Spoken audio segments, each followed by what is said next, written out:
Olá pessoal, tudo bem com vocês?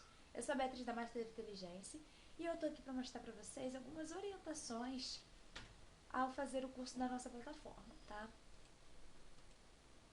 Vamos aqui, a gente pede para você assistir o vídeo de instrução da plataforma, que eu mesma fiz, está no módulo chamado Manual do Aluno, tá? Para poder qualquer dúvida, vocês tiram diretamente com o vídeo, porque ele está bem instrutivo. Durante essa apresentação existem endereços de outros vídeos. Todas as apresentações que a gente faz, a gente coloca alguns links, disso que são vídeos instrutivos que podem ajudar vocês na lida do PDF, tá? E é necessário então vocês lerem todo o PDF para poder verem esses links, tá ok? Pedimos que vejam com atenção e acessem todos os vídeos. A cada vez que sair do seu curso, a gente orienta você clicar no Logoff que está na plataforma. No canto superior, tá? Direito, tem o botão lá de Logoff. Antes de você sair, ao invés de clicar naquele X para poder encerrar, você não clica nele, você clica em Logoff para sair do sistema. Certinho, para a gente ter o registro de vocês na plataforma, o registro de que horas entrou e que horas saiu, tá ok?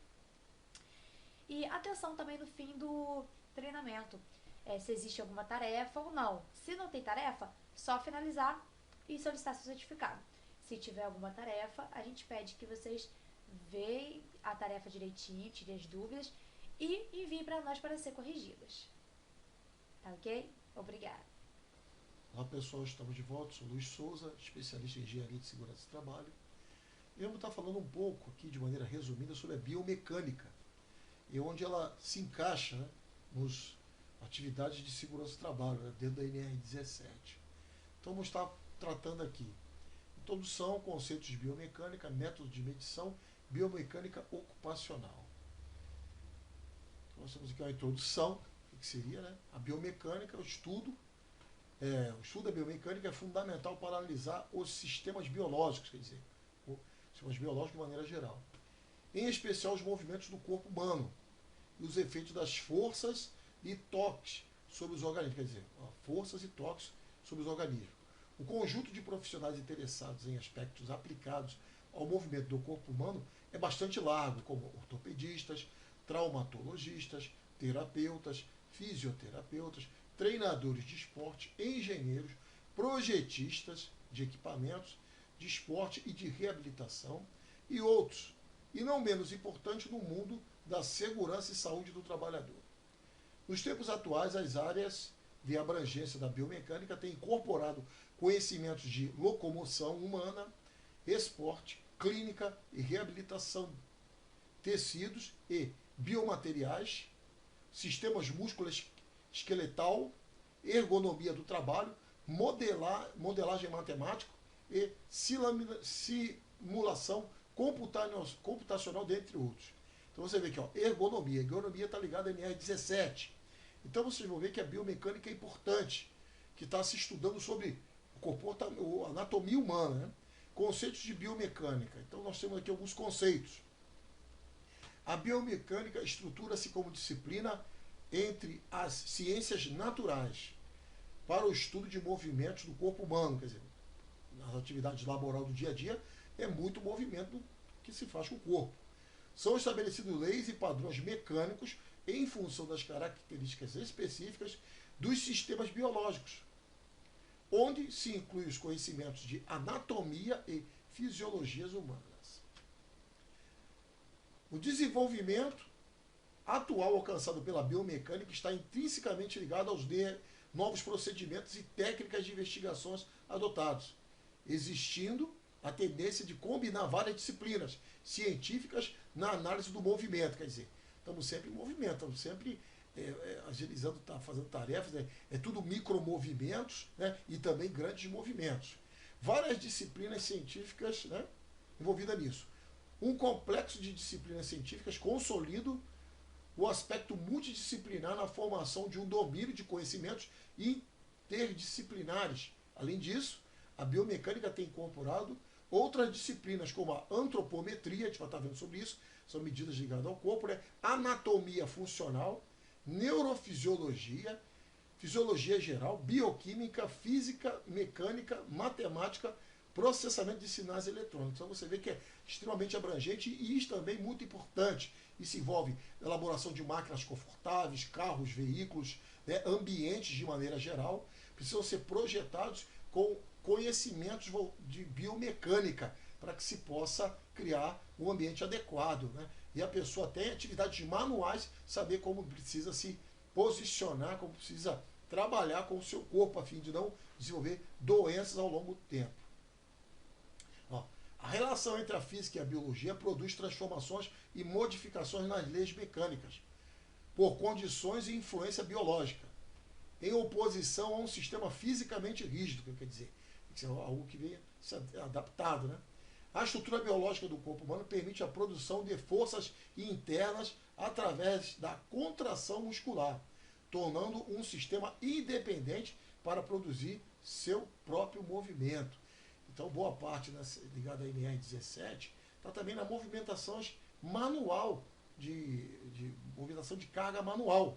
Então, é importante ter também conhecimentos de biomecânica. Nós vamos estar vendo tudo isso construindo um conhecimento para que você venha se preservar a sua saúde e segurança. Do ponto de vista biomecânico, o corpo humano é um complexo sistema formado de segmentos articulares em equilíbrio estático e dinâmico, onde o movimento é causado por forças internas atuando fora do eixo articular, que provocam deslocamentos angulares dos segmentos, e por forças externas ao corpo, obedecendo à lei da ação e da reação. Então, a lei ação e reação, ou causa e efeito, é uma lei aceita em todos os sentidos, né? Então, uma pessoa pegar um peso acima da sua capacidade, ela pode desenvolver doenças. Uma máquina que é usada para trabalhar fora daquilo que ela foi projetada, ela também acaba tendo problemas, né? Você ficar numa máquina, numa postura inadequada, tu vai ter também dificuldades ali. Então, as coisas, a lei da ação e reação nesse sentido. Portanto, a biomecânica do movimento busca explicar como a forma do movimento dos corpos de seres vivos já acontece na natureza, a partir de parâmetros cinemáticos e dinâmicos. Outros fatores que interferem no desempenho são antecedentes genéticos, então a questão genética fala alto, nós vamos ver aí pessoas às vezes que são afastadas devido a problemas de coluna, por postura, ou às vezes até genético, a coluna já tem uma curvatura fora dos padrões normais, né?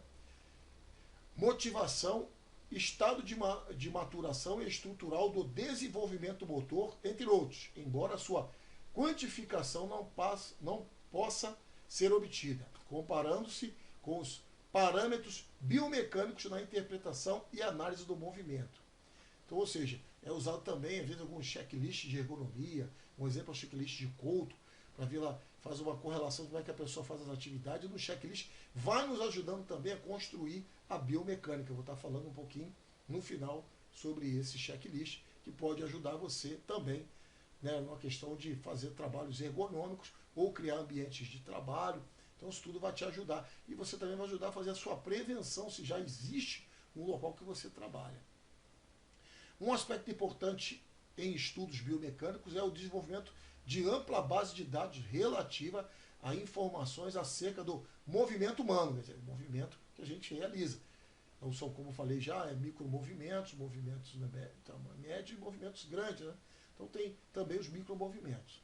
As interpretações estatísticas de modelos biomecânicos dependem da extensão dos parâmetros e variáveis do movimento nessa base de dados.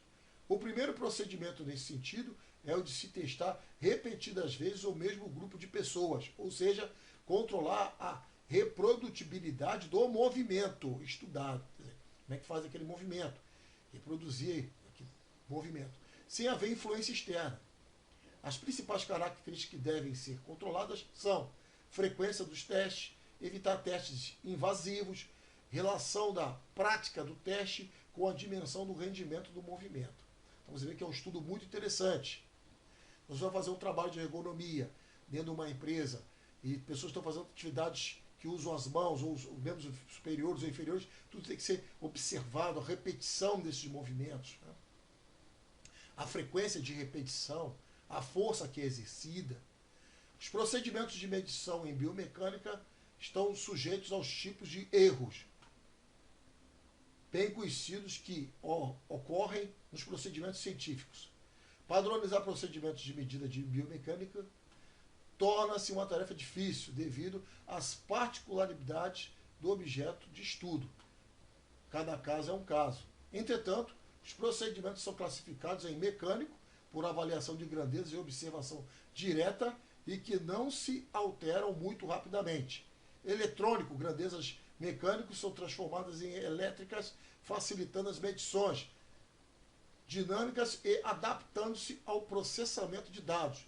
Ópticos, eletrônicos, as medições e análises são feitas no processamento de imagem com auxílio de computador. Então aí já está num nível avançado nesse tipo de trabalho. Os métodos de medição frequentemente utilizados na biomecânica são o quê? Já vi mais à frente de maneira resumida. Antropometria, a gente vai ver como é que é. Cinemetria, nanometria e eletromiografia. A antropometria busca os dados estatísticos do corpo humano, como massa, olha aí, ó, densidade, comprimento de segmento, momento de inércia, centro de massa do segmento e etc. A cinemetria busca os dados de posição e orientação dos segmentos corporais no espaço referencial. E a dinamometria busca as forças externas e distribuição de pressão exercidas nos segmentos.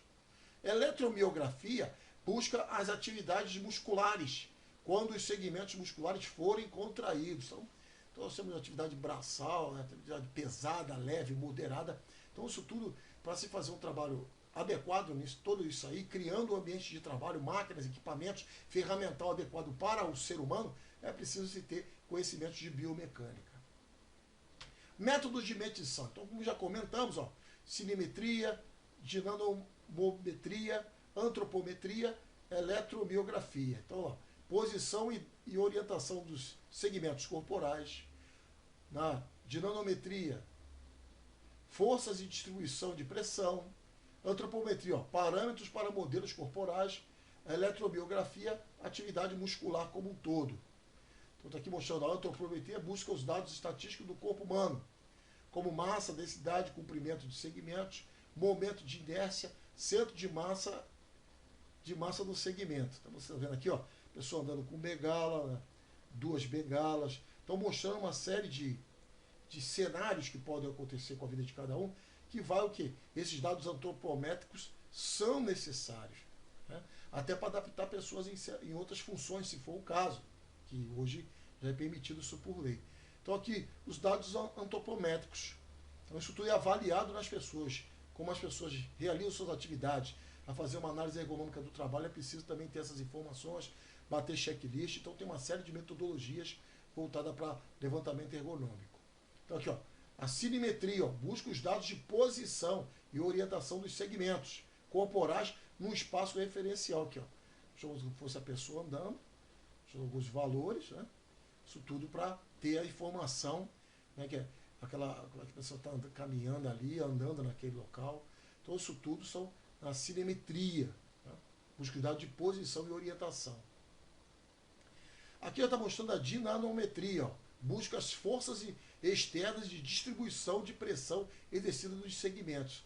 Então você está vendo, ó, tração lombar, levantamento das pernas. Então isso aqui, movimentação de carga manual, nós vamos falar no módulo mais à frente, e explicando, você vai juntando nesses conhecimentos, né? Quer dizer, esse módulo falando dessa parte, e depois tem o módulo falando da ergonomia em si, de levantamento manual de cargas. Então, a dinamometria ela é importante para isso, tanto para operar máquinas quanto para as posições que são exigidas se ter. Tudo bem? Tudo na biomecânica essa informação.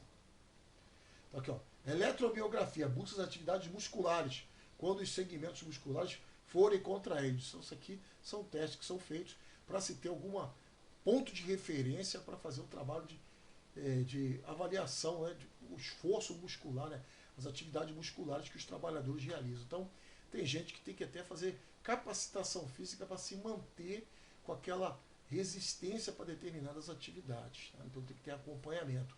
Outras atividades também levam em conta o IMC, né? O índice de massa corpórea, então uma série de informações importantes.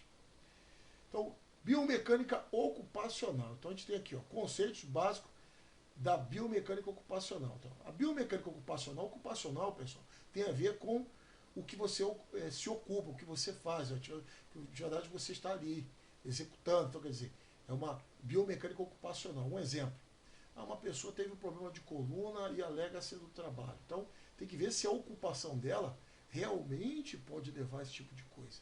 Eu já vi muitos casos assim. Então, o que eu considero, por exemplo, a pessoa que trabalha na estiva, carregando peso, batendo caixa, né, movimentando carga manual dentro da sua atividade normal de trabalho, aí já entra uma condição ocupacional. A pessoa que está no escritório já não é ocupacional, é questão postural ou problemas genéticos, tá bom? Então, só para a gente fazer aqui um exemplo para diferenciar. Então, biomecânica ocupacional aborda a análise do movimento, levando em consideração a melhoria real das condições de trabalho e após-se em adaptações do ambiente, do equipamento, ó, da máquina, podemos incluir aqui, do posto de trabalho ou do sistema de organização do trabalho nas diversas áreas industriais e comerciais. Então, a organização também faz parte disso aí. Então, segundo o Comitê de Postura da American Academy de Ortopedia, postura define-se geralmente como um arranjo relativo das partes do corpo humano. A boa postura é o estado de equilíbrio muscular, olha que legal, e esquelético, uma boa postura. Então a gente vai estar falando também de postura, que protege as estruturas de suporte do corpo contra a lesão ou deformidade progressiva, independentemente da atitude, ereta, deitada, agachada ou encurvada, nas quais essas estruturas estão trabalhando ou repousando. Sob tais condições, os músculos funcionam com mais eficiência e as posições ideais são proporcionadas para os órgãos torácicos e abdominais. Então, bacana isso aí, é uma definição dessa Academia Americana de Ortopedia. A má postura ocorre com uma relação defeituosa entre as várias partes do corpo que produzem uma maior tensão sobre as estruturas de suporte, produzindo um equilíbrio menos eficiente do corpo sob sua base de sustentação. Infelizmente, a incidência é alta para a má postura. Então tem gente até tem má postura por problema genético, outros por questão mesmo de se posicionar direito. Não conhece, né? Acaba se acostumando com uma postura inadequada. Sendo que cada vez mais encontramos na sociedade um grande número de pessoas com problemas posturais. Deformidade pode ter origem hereditária ou se desenvolver a partir de influências ambientais. Ó. Então o ambiente pode ajudar a ficar com a postura inadequada. Padrões culturais da civilização moderna, sobrecargas sobre o corpo humano, principalmente quanto às atividades repetitivas, especializadas e excessivas. Continuando, ó, os sinais e sintomas associados à doença incluem dor nas articulações, rigidez da musculatura, impotência funcional ou dormência do membro. Nos casos mais graves, podem aparecer os espaçamentos sinoviais e os nódulos inflamatórios. E quando envolve distúrbios ósseos, são relatados os casos de desvios de coluna vertebral. Olha aí, já fica um negócio mais difícil, mais crítico. Lesões discais ou ligamentos, quando a coluna vertebral for solicitada por carga estática pela manutenção de uma posição estática prolongada. Esta pode ser considerada a causa de fadiga. Então, continuando, temos aqui, mostrando o desenho para vocês, ó, esta é a menos importante, ou pelo menos retardada, quando a tarefa permite a possibilidade de mudança de posição. Um posto de trabalho ajustável a cada operador contribui muito para a adoção de posturas confortáveis e apropriadas. Ó, que é uma postura normal, a posição normal da coluna. Aqui já é uma postura já deficiente, aqui também e nessa aqui também. Então muita gente se posiciona dessa forma. Só em ver como a pessoa está com a sua postura, a gente já consegue perceber se ela tem algum problema do que diz respeito à biomecânica. Então, pessoal, a gente finaliza aqui essa parte da biomecânica. Espero que vocês tenham um bom aproveitamento. Em caso de dúvidas, nos encaminhem vossas dúvidas. E, como disse, nós estamos construindo conhecimento. Vamos estar falando de outros módulos que vão estar interconectados com esse para que possa você ter toda a informação necessária. Mas aqui você já consegue observar itens importantes no que diz respeito à postura. Seja ficar na postura numa máquina, no equipamento. E uma coisa muito importante é o carro, né, que a gente pode dar como exemplo. O carro que você consegue ajustá-lo ergonomicamente para a sua altura, né, distância, o encosto de cabeça, os retrovisores internos, o volante. Então hoje tem muito recurso. Isso para o que? Adaptar da melhor forma possível. Então, em caso de dúvidas, nos encaminhe suas dúvidas que estaremos esclarecendo o mais rápido possível. Boa sorte e bons estudos. Agora as orientações finais. As orientações finais a gente pede, lembrando vocês que cliquem em Logoff para poder sair do curso. Não clique no X, clique no Logoff para finalizar, tá ok? Para a gente registrar a sua saída. Verifique se tem alguma tarefa pendente ou se não tem tarefa nenhuma a ser realizada, ok? Realize a avaliação do curso e depois você responda a pesquisa de satisfação e solicite o seu certificado, tá bom? Muito obrigada